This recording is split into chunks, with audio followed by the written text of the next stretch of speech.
તો આપણે મસ્ત સામાન ગોઠવી દીધો હતો અને નીકળી ગયા હતા માસીના ઘરે બાઇક લેવા. અને બાઇક આપણું રેડી હતું અને આપણે પહોંચ્યા હતા સિગ્નલ ઉપર અને પાછું અહીંયા સિગ્નલની રામાયણ ચાલુ. પછી તો આપણે મસ્ત રોકેટને નવડાવી દીધું અને નવડાવીને આપણે લઈ ગયા કોલેજ.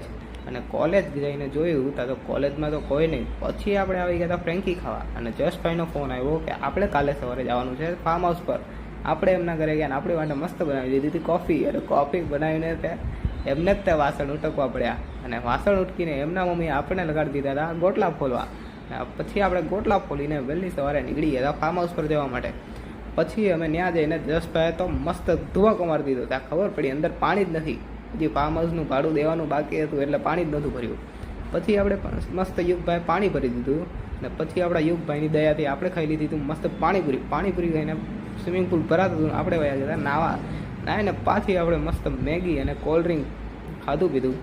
પછી બહાર બેઠા ત્યાં બિલાડી પણ આપણી પાસે દૂધ પીવા આવી. એને આપણે દૂધ પીવડાવીને પાછા આપણે ધુબાકા મારી દીધા સ્વિમિંગ પુલમાં. સ્વિમિંગ પુલ પછી બધા રમવા માંડ્યા પત્તા અને આપણને પત્તા વત્તામાં કાંઈ રસ નથી.